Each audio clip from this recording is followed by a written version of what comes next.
It is college football playoff week, and it's also college football coast to coast. We come your way every Monday at noon Eastern time, right here with Pigskin Pete. Pigskin, how you doing today? I am amazing and fantastic, Mark. You already know that. I did. Got to ask anyway.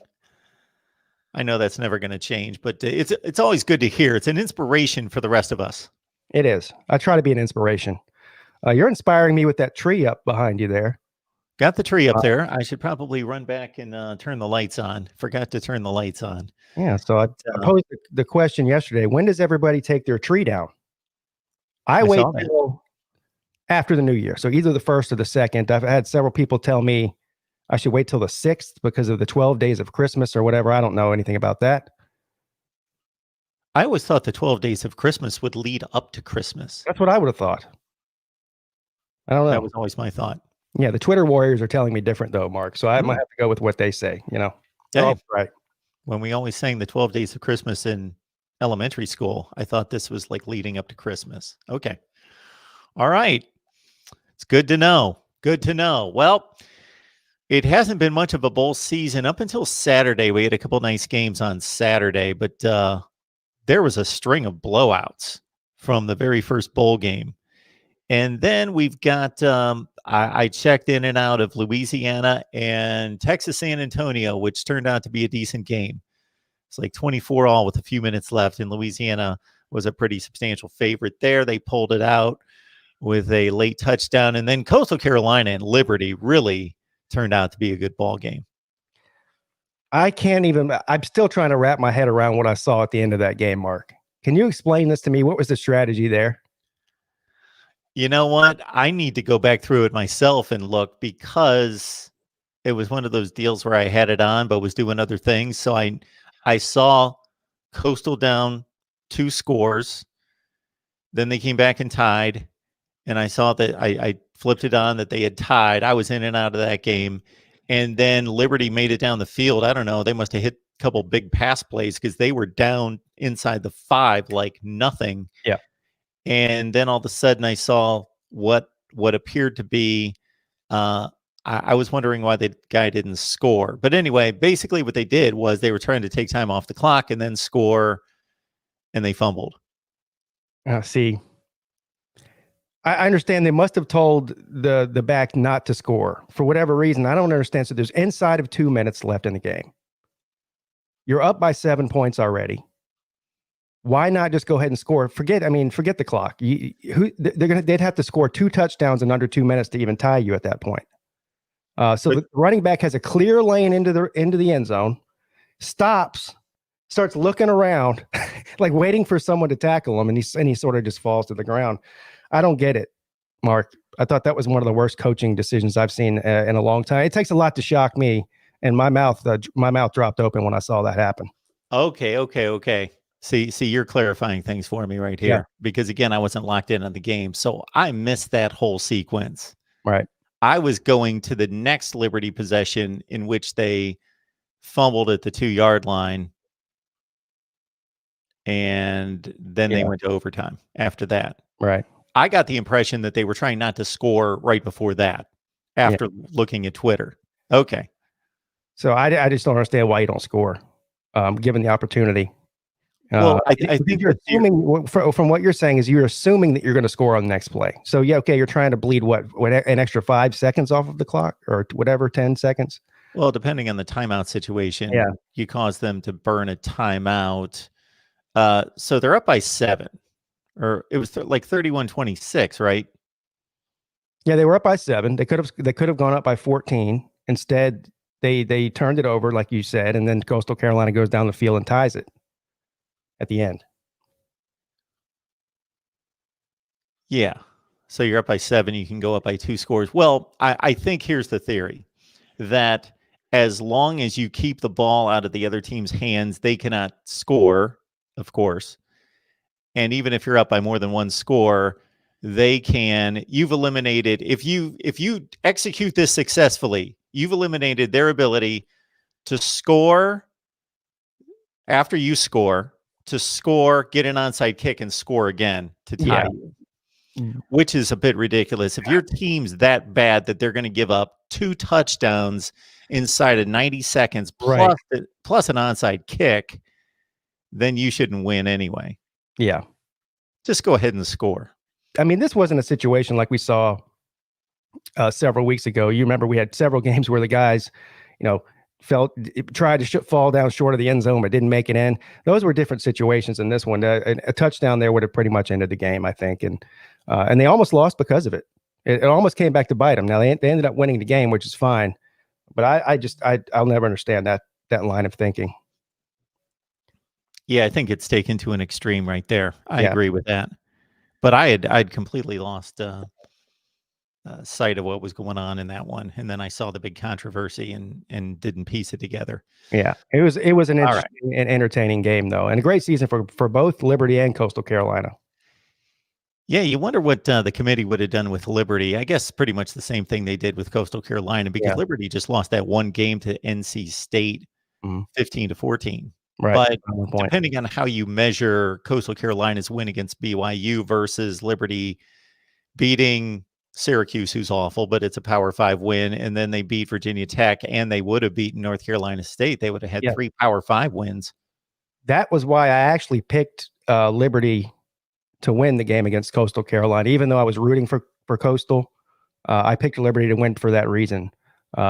We've seen them play Power 5 competition and do well. We haven't seen that from Coastal Carolina. It depends on what you consider BYU to be. I guess they could be considered to be Power 5 level, but there's a debate about that too. I don't think NC State's an 8-3 team. That's what their record shows them to be. I know that they earned it against. I think they ran into a pretty favorable schedule. Regardless, they would have had a win against an 8-3 ACC team, or a 7-4. They would have been. Right. Exactly. Yeah. So that would have been pretty substantial. So, like you, I liked the 7 points in that game for sure. And I took the touchdown with Liberty. I think it was a touchdown. I took them on the money line. Okay. And hit. So, which is one reason I was scratching my head during that whole sequence, because they almost threw it away. Yeah, you did. Yeah. All right. This is College Football Coast to Coast. We come your way every Monday at noon with Pigskin Pete here at Mark Rogers TV, the voice of college football. Invite you to leave your comments, your questions, your debate topics right in the live chat, and I will give it a look. And otherwise, we're running through the bowl week, which we were up to something like 41 bowl games as of last year. About 10 got knocked out, and then other teams opting out, and we've even had some cancellations. Most recently, Missouri not able to play. They were matched up against Iowa, and I can't keep track of these bowl games. So whatever. That was the Music City Bowl. The Music City Bowl. Okay. Yeah. Actually one that I remember and has been around for a while. Okay.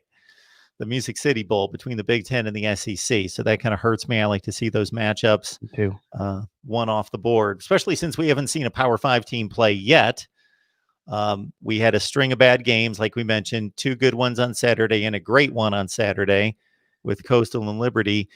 So tomorrow night, we finally get into the Power 5, and right out of the gate, we've got at least a ranked matchup with Oklahoma State taking on Miami.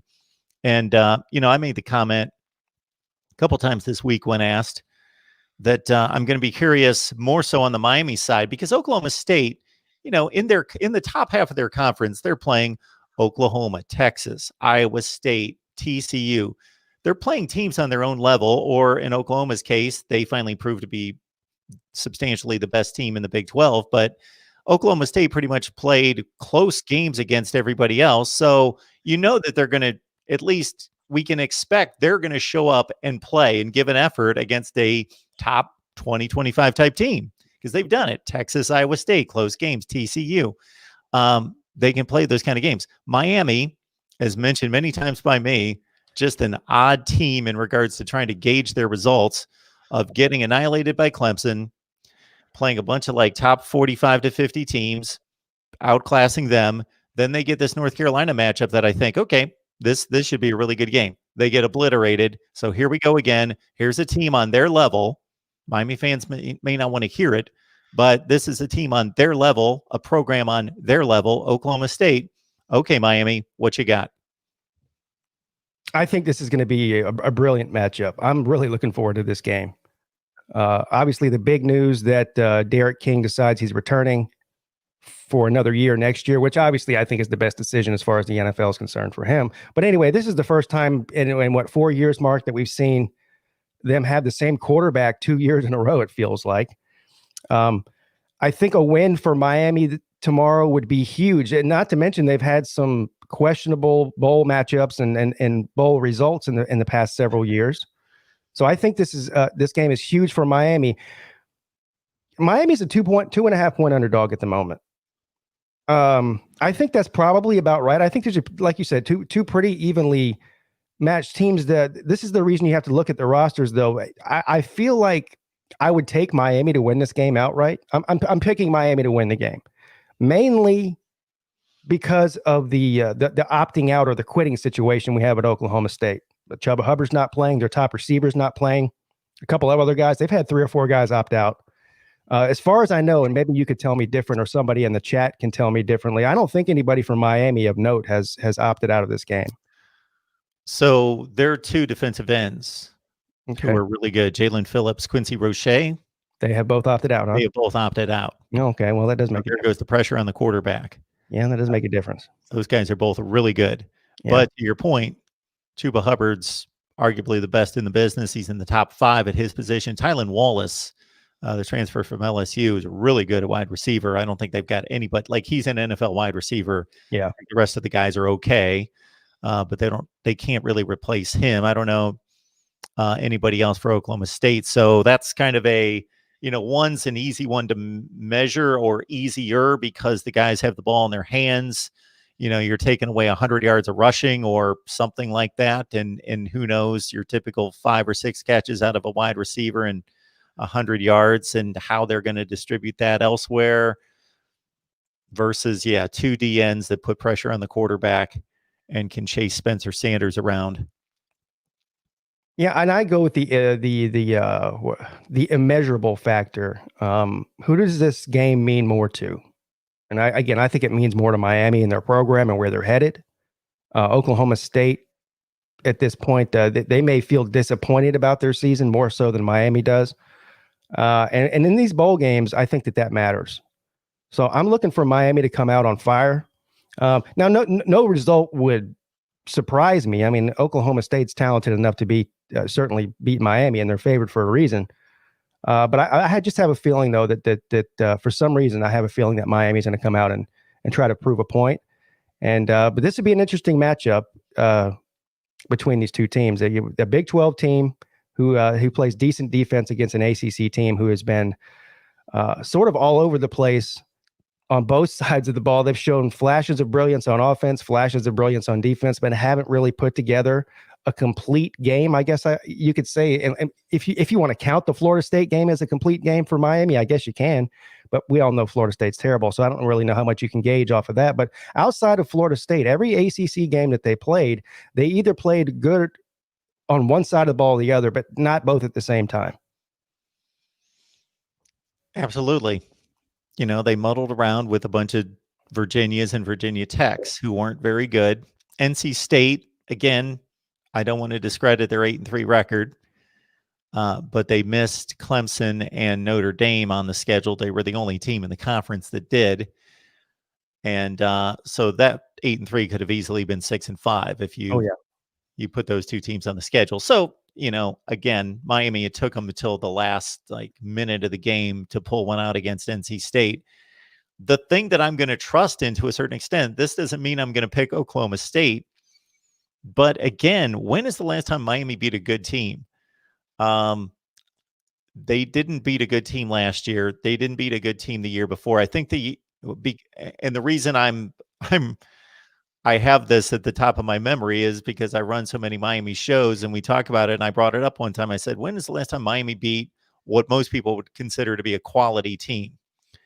And we got to go back to the Notre Dame game in 2017.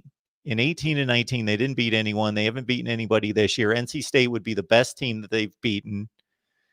And Oklahoma State, again, they seem to be pretty consistent with their performance until they ran into a red-hot Oklahoma team who, again, really came on at the end of the year is like a top 5 or 6 caliber team in the country. Oklahoma State, it seems like they go out there and take care of business, and whether they win the game or not, they're showing up against Iowa State and Texas and teams like that, and it's a close game. They play well. They don't let down and get obliterated like Miami does against North Carolina. I agree with that. And again, if you go back, you just mentioned the Notre Dame win in 2017. They went on to lose 3 straight after that, lost to Pitt, got blown out by Clemson in the ACC championship, lost badly in the Orange Bowl to Wisconsin. Who did Miami play in the bowl? Did they even play in a bowl last year? They lost to Louisiana Tech. Okay, yes. 14-0. Right. So their past 3 or 4 years of bowl games have been abysmal. So I don't know why anybody would have a reason to think that this year is going to be different. For some reason, I just feel like it's their time. However, given Miami's inconsistent record, not only this year, but in previous years, if Oklahoma State went out there and beat them by 3 touchdowns, I wouldn't be surprised about it. I don't know what it is. I have a gut feeling about Miami hanging in there, which means they probably won't. Because I thought that they would give North Carolina a good game too. I think I did pick North Carolina to win the game, but I thought it would have been competitive, and it just wasn't. The Bowl gods were especially cruel to Miami after they had that 3-game losing streak at the end of the 10-0 and lost to Wisconsin in the Orange Bowl that you just mentioned. The Bowl gods match up Wisconsin and Miami the next year. Same. Wisconsin beats them 35-3. I know, it was awful. It was like it was. They got to play these guys again, and that was a down Wisconsin team. They were only 7-5. Yeah. They didn't even have a good year for them. And then Miami becomes the first Power 5 team ever to get shut out in a bowl game by a Group of 5 team last year. So yeah, they've got something to prove. They do have something to prove. But here's what I will say: it's easy to pile on Miami. Obviously, a lot of roster turnaround, a lot of coaching turnaround over the past couple of years. It's really hard for a second-year coach to go from where they were last year to where they went this year. And the main thing is, if you're a Miami fan or a Miami hater, whichever way you want to look at this, is that most of the time when Miami gets in a situation in a game where they could lose it, they do lose it. They had several games this year that they very easily could have lost, but found a way to win. And I think that's at least a light at the end of the tunnel. And I think you're dead on in regards to this game being more important for Miami, for the perception of Miami, for their own confidence, for them going forward as a program. Mike Gundy's been around Oklahoma State forever. And sure, did they want to win the game, put a decent capper on their season? It probably means the difference between being ranked in the final top 25 and not. But if they lose this game, Oklahoma State's going to just continue to do what they do, and Mike Gundy's going to go on to the next year, and they're just going to continue to recruit and field a decent team next year. Does he have the best job in college football, Mark? I mean, in terms of getting paid a ton of money, being good enough that nobody bothers you to a certain extent. You churn out the 8-4s and 9-3s, and nobody really, but the expectations aren't really that high. And man, he gets clobbered by Oklahoma every year. His record against Oklahoma is atrocious. 4-3-15 or something like that. I just can't think of another. I don't know where would you rank Oklahoma State as a program, right? From on a steady basis, top 15, top 20 program in the country, 20 maybe. 15 seems a little high, yeah. Right. 20 to 25. Okay, so we can agree somewhere around 20. Yep. Is there another top 20 program in all of the country where your expectation is not to win your conference every year? And if you don't do that after a certain amount of years, you get on the hot seat. But Mike Gundy's never been on the hot seat. Iowa. I guess that's it. So yeah, I guess Iowa's another one. But my point here is that they're very few and far between programs where the fan base, and not only the fan base, the alumni, the boosters, the administration of the school itself will settle for mediocrity, and that's what they are most of the time. Sometimes they'll have a good season. If they win 9 or 10 games one season, that's considered a success, even if they don't win the Big 12. And like you said, what are they paying this guy? $4.5 million a year or something along those lines. He's never on the hot seat. I can't think of a better situation for a guy to be in. And I even hear from Iowa fans that aren't satisfied with Kirk Ferentz. Yeah. And they've won Big Ten championships. It's been a long time, but he's won Big Ten championships. Yeah, that's the only one I can come up with. And those two are comparable, I'd say, job wise. All right. Then we have a little bit later that night, Texas and Colorado. I don't know if that really shows up for you in any way. It doesn't. I think the only thing this can do is make the seat even hotter for Tom Herman. And then I don't even know if there is a hotter seat in all of college football than Tom Herman right now. It seems as if the only reason they haven't fired him so far is because they don't have a guy that can replace him that they want. So it's not worth the buyout.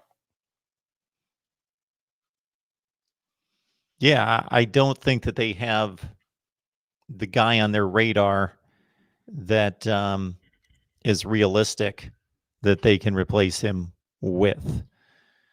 So they've given him a vote of confidence for 2021 of sorts and just say that he'll be back, to my understanding. If they lose to Colorado, I mean, that doesn't change the fact that Tom Herman's on the hot seat, but I feel like that's the difference maybe between him possibly getting fired early in the season, the mid-season firing next year, and maybe them giving him a whole year. But if he loses to Colorado, I think that's he's done for. I just don't see him coming back from that. And Colorado's not a bad squad, but it's still Colorado. Yeah. Yeah, they're not a bad team, but they are Colorado. Yeah. Yeah, you're on two ends of the spectrum when you're going to rate respect, prestige, name brand when you're talking Texas and Colorado. And so, yeah, that's our second bowl game of the night on Tuesday night at the Alamo Bowl. So this is the second consecutive Alamo Bowl appearance for Texas. So they were in a similar situation last year. They were a very disappointing 7-5. They played Utah, who came within a Pac-12 championship game of getting into the playoff or being at least compared to Oklahoma to get that playoff spot. And Texas annihilated Utah. So Tom Herman, if nothing else, has had a good run of bowl games. He's 3-0 in bowl games. Yeah. Not very good bowls, though. Not very good bowls. If you're paying him the amount of money, no. And we all know the expectations at Texas maybe are unattainable, but they're higher than most places are, clearly. Yeah, they did win the Sugar Bowl against Georgia 2 years ago. Yeah, that was when they were back, right? Yeah, they were back. According to their quarterback, they were back. Not according to anybody else, though. They had a really good off season after that, but once they stepped on the field again, they failed to be back. Right. Then on Wednesday, we've got the finally named Duke's Mayo Bowl between Wisconsin, the aforementioned Badgers, and Wake Forest. There's an ACC Big Ten matchup, and then we've got a really good one in the nightcap at the Cotton Bowl with Florida and Oklahoma. Two good games. I'm really liking the Wake Forest and Wisconsin matchup. Wake Forest, last time I checked, was a 7.5 point underdog going into this game. For all you bettors out there, I think I would take the Demon Deacons and the points, and this mainly because they can score. This game is interesting on a lot of levels. I want to see what Wake Forest can do against a Wisconsin defense, and I also want to see vice versa. We've seen a lot of quarterback carousel at Wisconsin this year because of COVID issues and all this other. Wisconsin's had a wild year. And so I don't really know. I mean, clearly Wake Forest is the more experienced of the two teams this season because they played a lot more games. And Wake Forest has played some tough teams this year. They didn't have a cakewalk of a schedule necessarily, even by ACC standards. So I think that Wake Forest has a chance to win this game, Mark, and I definitely would take them with the points. I just think they can score a lot. It may get into a shootout situation.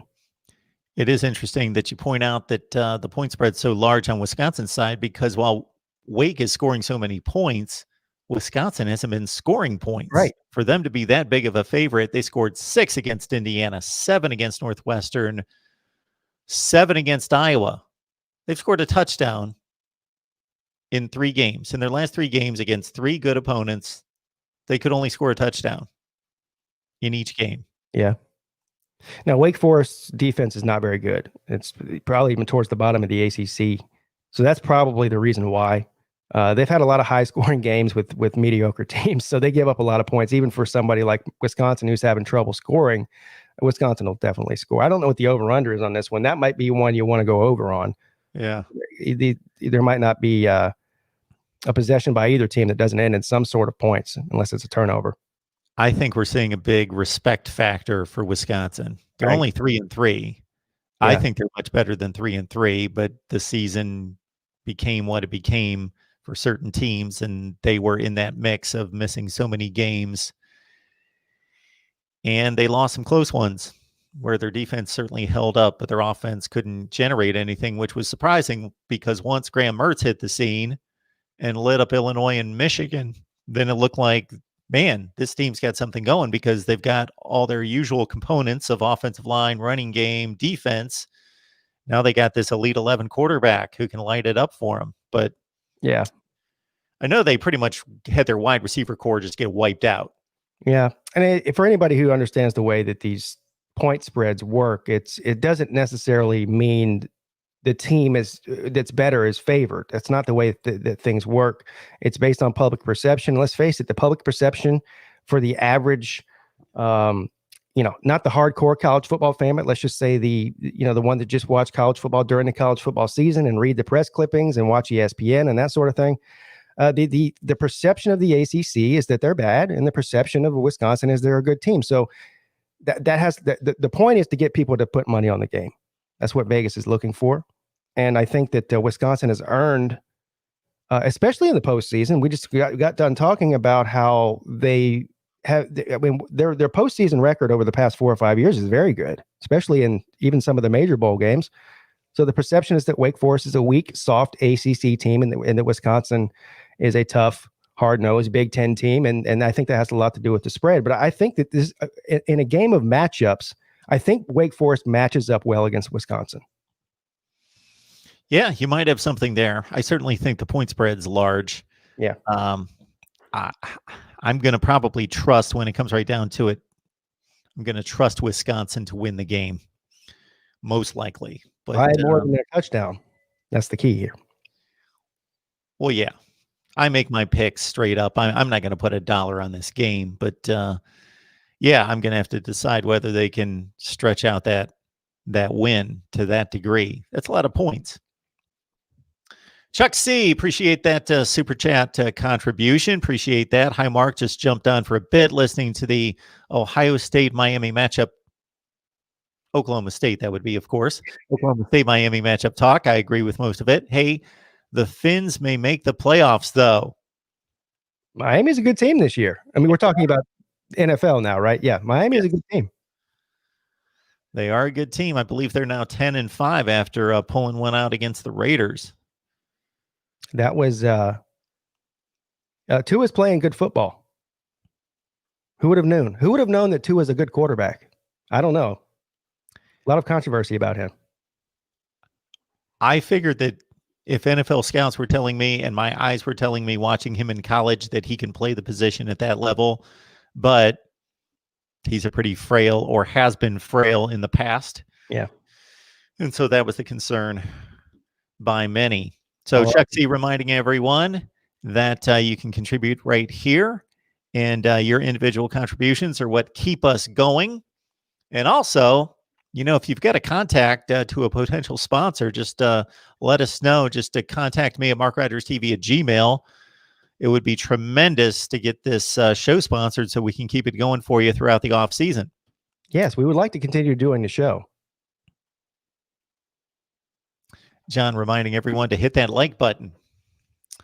That's a key as well. All right, as we make our way into Thursday after the No. Let's hit this Wednesday night Cotton Bowl game, Florida and Oklahoma. So it's my thought, Pigskin, that as soon as the bowl matchups came out and I saw Texas A&M and North Carolina, I was most intrigued by that game until all the opt-outs. And now my number one matchup becomes Florida-Oklahoma. This is probably the most exciting matchup of the the non-playoff games. I think it is for obvious reasons. I mean, Florida up until a couple of weeks ago was a possible playoff team. We know what's happened with Oklahoma. Oklahoma, in my opinion, is one of the 4 best teams in the country, but that doesn't matter if you have 2 losses. I mean, there's a reason we play the games and we don't just hand out top 4 spots, is because of what happened with Oklahoma early in the season. So I think obviously 2 high-powered offenses. Now the key here is that the best player for Florida, depending on who you ask, but according to Pigsky and Pete anyway, the best player for Florida is not playing in this game. And I do not know the situation with Oklahoma players opting out. So if I were to even think about, laying any money on this game, I would check that out first. But I would give the edge to Oklahoma simply because the number 1 player and certainly the number 1 receiver for the Florida Gators and Kyle Pitts is not playing. And I think that's a big deal. Yeah, it's what crossed my mind when we were going through Oklahoma State, Miami with Tylan Wallace missing the game for the Cowboys.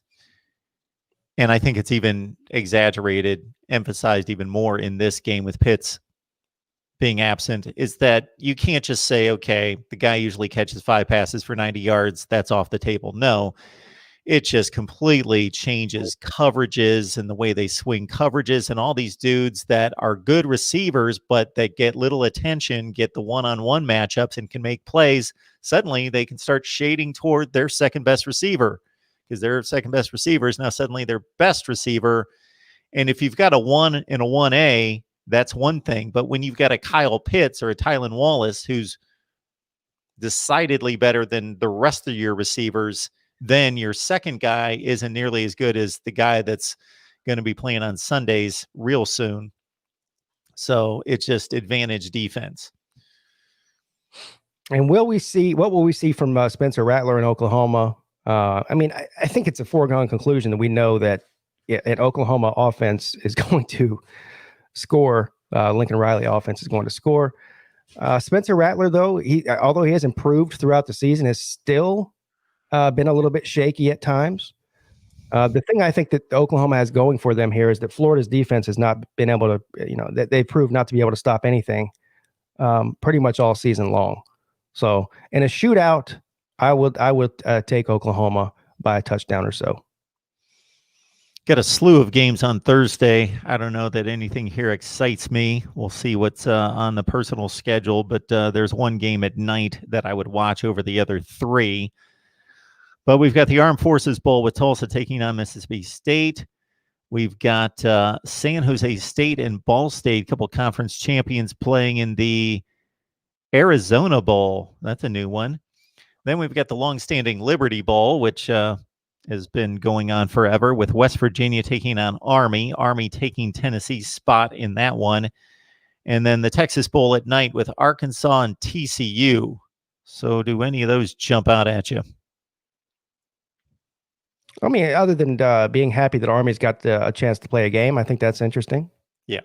But no, not really. And Gator Zone, Gator Zone just said something about you never mentioned his super chats. I'm sure he probably just missed it.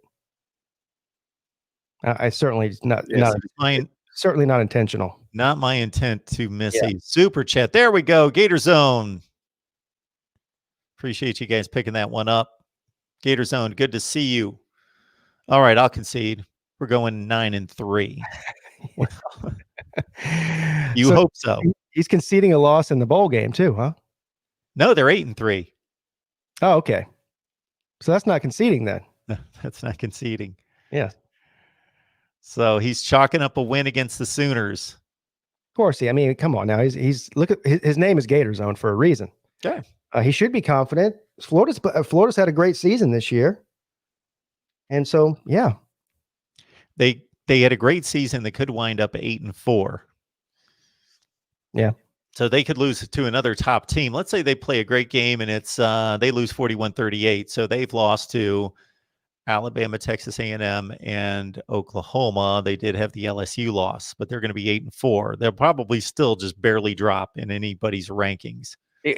You never want to feel good about a loss, is there no such thing as a good loss, as they say? But they played Alabama tough. Sure, they did. They played Alabama tougher than anybody else did outside of maybe Ole Miss early in the season when Alabama's defense wasn't playing up to their normal standard. But I think if you take anything away from the season, is that you won the East clearly, which is something you haven't done in several years. And then in the SEC championship, you took on the number one team in the country and had a chance there at the end. So regardless of what happens, unless you get blown out by Oklahoma, I mean, if it's a close game and you lose, or especially if you win, you go into 2021 with your head held high for sure. Absolutely.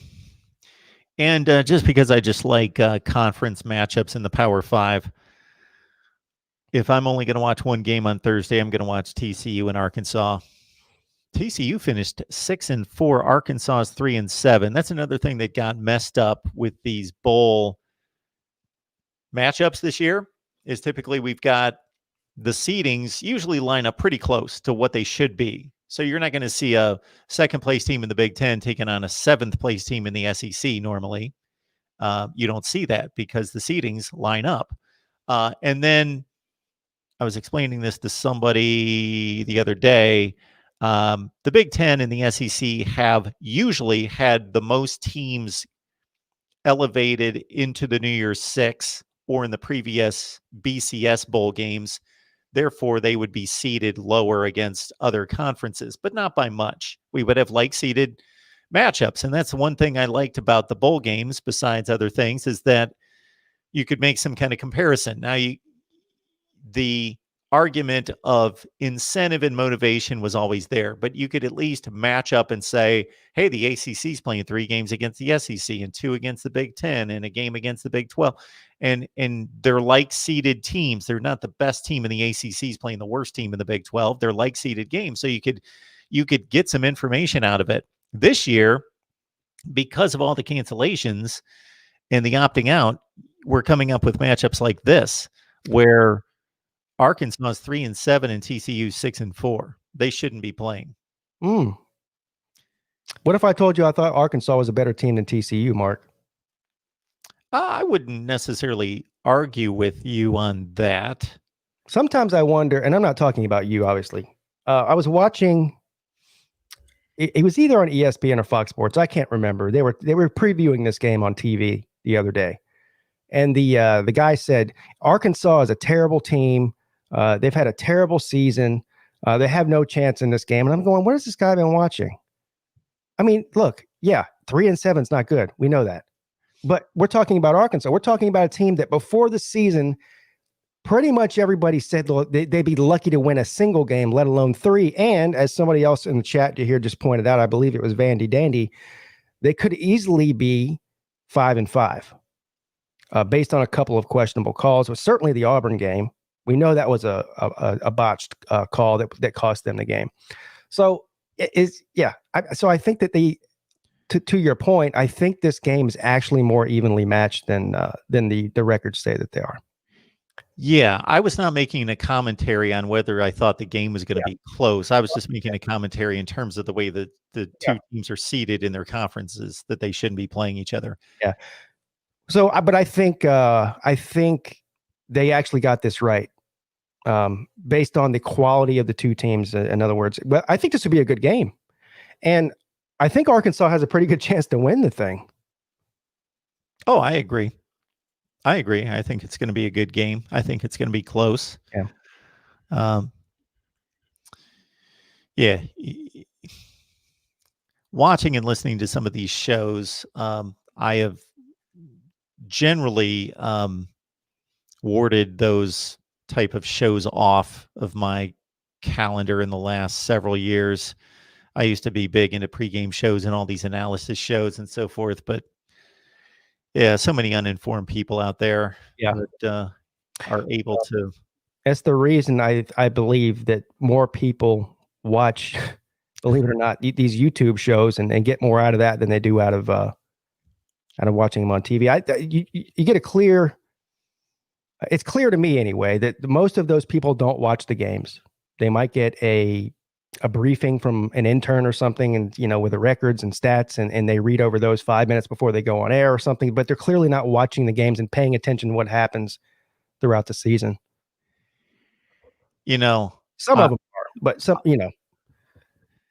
Yeah, some of them are just ingrained in it. If I'm listening to Herb Street or Joel Klatt, I know that they know what they're talking about. Right. We listen to some other guys, and it's just, I used to listen to Lou Holtz, and I've got all the respect in the world for the guy as a head coach, but going on there, 15 years after he retired from South Carolina, I was convinced that if you weren't Reggie Bush or Troy Smith, he had no idea who you were. Like really good players, he had no idea who they were. Well, I have a special feeling about Lou Holtz. Clearly, well, yeah, he was. He hates Clemson, always has, and mainly because of the way his career ended at South Carolina. That very final game was the legendary bench clearing brawl. That's right. And he blamed that on, of course, he blamed that on Clemson. But that was his legacy going out. That was his last coach ever as a college football game, and it was embarrassing. It was embarrassing for both teams, let's face it. But to go out that way, he never shook that off. And maybe just a coincidence, but whenever Clemson became a national powerhouse is when he disappeared off of TV for good. So, this is in another category, but I tweeted out yesterday that I was watching, this might have been on Saturday, a game on the NFL Network, and Leonard Fournette scored a touchdown. And the play-by-play announcer actually stated, yeah, Leonard Fournette scores one for the LSU Tigers. He must have been watching Alvin Kamara rack up 6 touchdowns yesterday, former Alabama Crimson Tide player. I was like, if you don't know, give that guy a raise. Don't make it up. Yeah. All right. Our game's on Thursday. Yes, I would want to see Arkansas TCU. That would be my game of choice out of those 4. Not to be dismissed, San Jose State won the Mountain West with a 7-0 record. They've got kind of lost in this undefeated group of 5 shuffle. Nobody talks about them against Ball State, the surprise winner of the MAC over Buffalo. Then we move on to Friday, the 2 preliminary games before the playoff. Cincinnati, Georgia, much anticipated because the obvious group of 5. Can they take on an elite program? And then Auburn, Northwestern in the Citrus Bowl. So there's a lot of people, Mark, that think that Cincinnati has a very good chance at upsetting Georgia, and I guess maybe they could.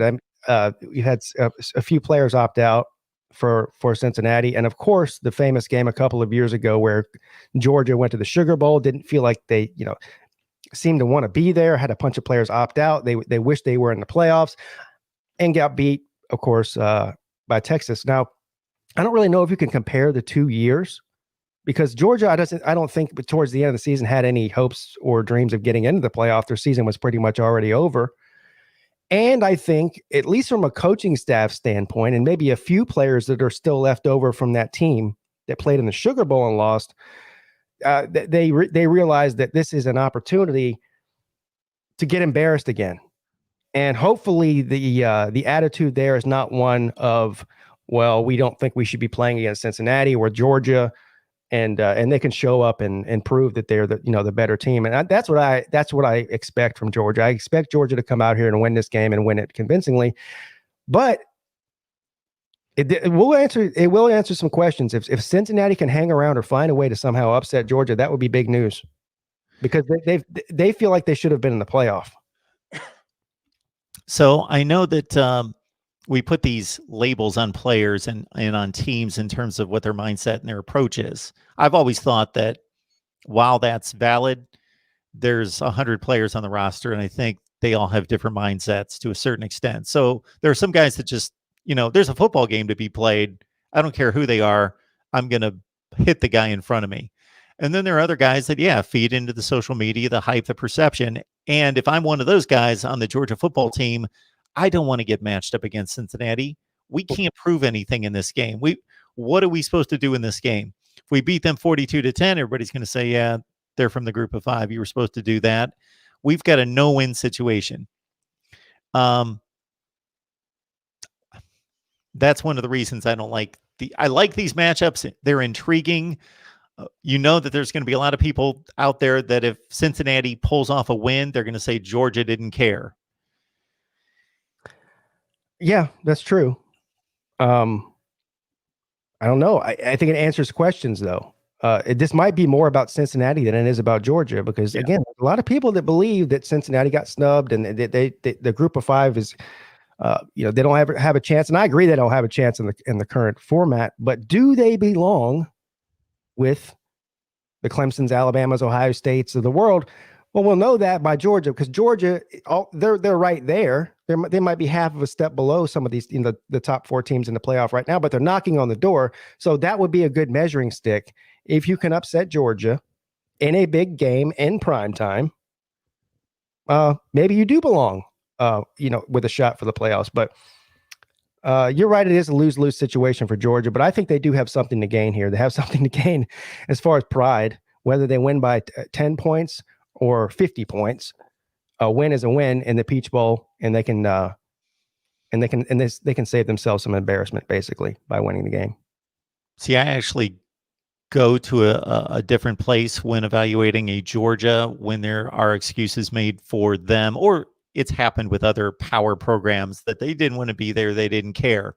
Well, you know what? That even tells me less about your program in regards to, actually evaluating your program to be worse than I thought, because instead of not caring, you should be a competitor. And regardless of whether you're disappointed as to whether you're at that game, you should be a competitor and have some pride. I agree.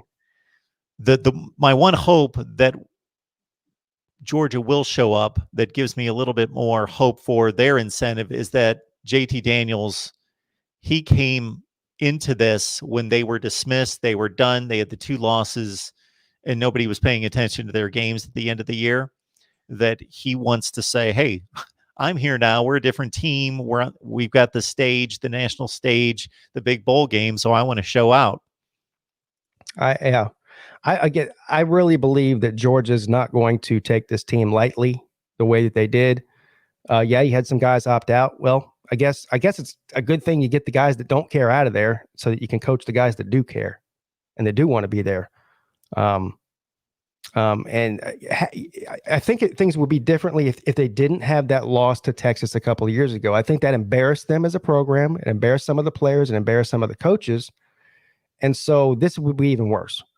I don't think they're going to overlook Cincinnati by any stretch. And yeah, certainly. And that was against Texas. Yeah, right. And they got embarrassed against Texas. If they felt embarrassed, that was against a big brand. Right. So they will really be embarrassed if they lose to Cincinnati. Yeah.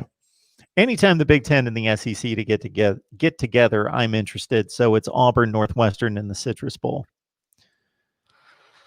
So we were looking at the over-under my father-in-law and I on this one. It's like 44 or something. I think that's high. You talk about 2 pretty good defense. Well, Northwestern's got a great defense. We saw they held Ohio State to 20? What was the score of that game? 21? 10. 22, okay. Which is a feat in itself to hold Ohio State to 22 points. And they've had a great defense all year. Now, offensively, Auburn is completely they have nothing, it seems like. Obviously, Gus Malzahn's not there. They get fired. I think, this could be a 13-10 game mark, of a 17-13, something along those lines. I think Northwestern has the edge in this game. But this would be one of those old school, low scoring defensive games, I think. Should be. Yeah. That's where I'm at on that one as well. Want to let folks know that we're going to be back here at 6 o'clock tonight to talk Clemson, Ohio State for a full live stream. Pigskin Pete's dropping by for as long as we can get him, and a few others on the Ohio State and Clemson sides. Brian Knight, a.k.a. Bobby Durkin, stopping by as well, so we'll do a full show on that. Not that we can't say anything here, but we'll focus a little bit more in the remaining couple minutes that we have on Alabama, Notre Dame, if there's a lot to analyze there. I can't figure out a way Notre Dame's going to compete in the fourth quarter. This is a bad matchup for one team in particular, and that would be Notre Dame. I mean, The only way I see Notre Dame even keeping it interesting for more than a half, and I hope for Notre Dame's sake, and just because I'm not a fan of either team, and I don't consider Notre Dame to be an ACC school, even though they are this year, and I'll use that for firepower, saying, "Hey, we got 2 ACC teams in, ha ha ha." But bottom line is, they're not an ACC team, so I don't have any dog in the fight. Now, I think that Notre Dame, first of all, Nick Saban has proven to struggle with quarterbacks that can run the ball over the years. We know that's Ian Book's strength. The problem is, and this is a big problem, is that Alabama's probably got the best offense in the country, I'd say. And if it comes down to a point somewhere in the second quarter or third quarter where Alabama starts scoring at will, and that's what they've been on to do to virtually everybody they played this year, can you rely on Ian Book's arm and the group of receivers that Notre Dame has to pass their way back into a shootout? And the answer is clearly no. So the obvious game plan for Notre Dame is to run the ball effectively, both with the running backs and the quarterback, keep Alabama's offense on the sideline, and then try to just somehow grind the clock down to a point where it's manageable in the fourth quarter. But I just don't see, Alabama's offense is so good, man. They're just too good. I just don't see. We saw what Clemson did. Clemson's offense did to Notre Dame's defense, and some people believe Alabama's offense is better than Clemson's. I think they're comparable, but just look at the statistics. That'll tell you all you need to know. So I don't expect this to be a contest, Mark. I hope it is for viewer purposes, though. I do think Alabama's got the best offense in the country because I would rate their wide receivers better than Clemson's. I think otherwise it's similar, although Clemson's got the best quarterback in the country.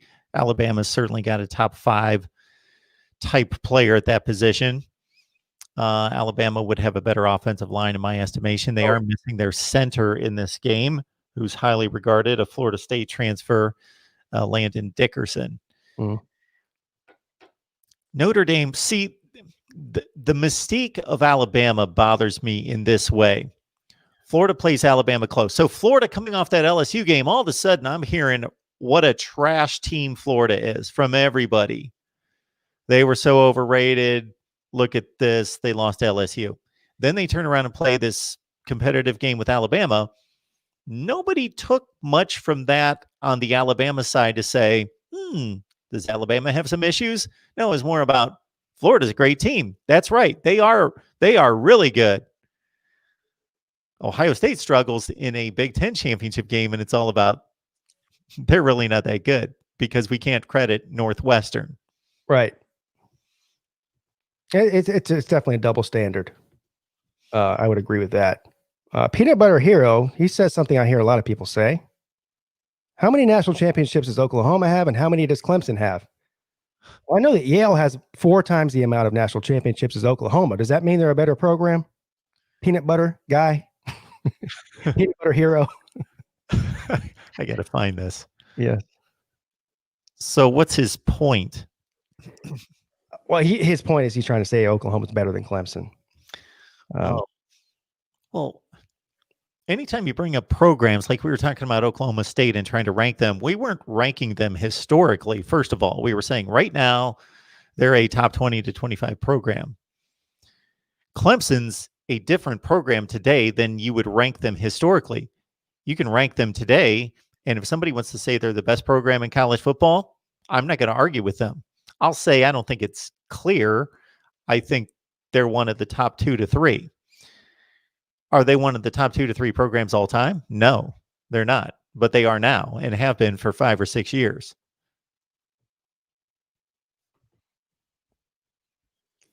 Look, when you start bringing up how many national championships you have compared to Clemson, you've already lost the argument. You wouldn't be talking about Clemson if they weren't great. You weren't talking about them 12 years ago. You're talking about them now. That's all there is to it. And that's what makes the Ohio State Clemson debate among fans so intriguing. Yeah. Is that Clemson fans have the obvious trump card head to head. That's only 4 games in history. So do the Ohio State fans have a better argument just to say we've been a better program all through history. There's all kinds of measurements. You can go back and forth. Ohio State has more national championships. Clemson has more bowl wins. So I don't know. I mean, look, the bottom line is I'm not going to use the D word on this show. I'll save that for my own channel. And you'll hear plenty of the D word coming up over the next few days over on the Pigskin Pete show. But right, Eddie, you can say anything you want here. I know. You've got clearance. I know. Thank you. I will say then, unless you disagree with me, that there's no question Ohio State's a better all-time program than Clemson. I don't even think it's close. But anytime a program's done to a team what Clemson has done to Ohio State in 4 meetings, then their fans have every right to say 4-0, 4-0, and we can stop right there. I think the issue with a lot of Clemson people, including myself, is that the people that say that Clemson's only been irrelevant for 5 years or something along those lines, they're not college football fans. They're a fan of their team, and they live in their bubble. Because if you look at the history of Clemson football, they're far from not relevant for the past 100 and something years. There aren't 10 teams in America that have the total amount of accomplishments that they have as far as wins, winning percentage, bowl wins, conference championships, national championships. I mean, it's a ridiculous statement to make. They're in the 13th winningest program in history. Now, if you think relevant is only one of the top 2 or 3 teams in history of football, then okay, they're not relevant. But there's 130 Division I football teams, Mark. If you're in the top 15 historically, I'd say you've been relevant. And that's why anybody that calls me and asks me who's relevant, I always want their definition of who's relevant. Well, a lot of these people think that there's only one relevant team a year, the team that wins a national championship. Yeah. So, yeah, that's not me. So by that standard, Ohio State has not been relevant since 2014. Yeah, they're certainly relevant. And if you're judging programs, that's idiotic because you're relevant for a year and then all of a sudden you're not relevant because somebody else won the next year. Yeah. So it's always a fun debate, though. Oh, it is. It is. So this is what you get every week here, folks, at College Football Coast to Coast with Pigskin Pete, every Monday at noon Eastern Time. Again, we're going to get together tonight at 6 p.m. Eastern Time. You should have gotten that notification already, or maybe you didn't. Maybe you didn't. Maybe I just sent out this one. So I will be sending that out very soon. 6 o'clock Eastern Time tonight, talking Clemson and Ohio State. Bring your trash talking to that conversation because we're going to have plenty of it and some serious breakdown as well. And I appreciate Pigskin for giving us some time later today. I'm looking forward to it. Individual contributions, folks, will keep us going right here. And if you can get us a sponsor or lead me on the path to a sponsor, MarkRogersTV at Gmail. That's where you can find me. So please keep that under consideration. Keep your eyes open. Pigskin, appreciate you stopping by. Look forward to our conversation later tonight. As always, I will see you guys very soon. See you tonight right here on Mark Rogers.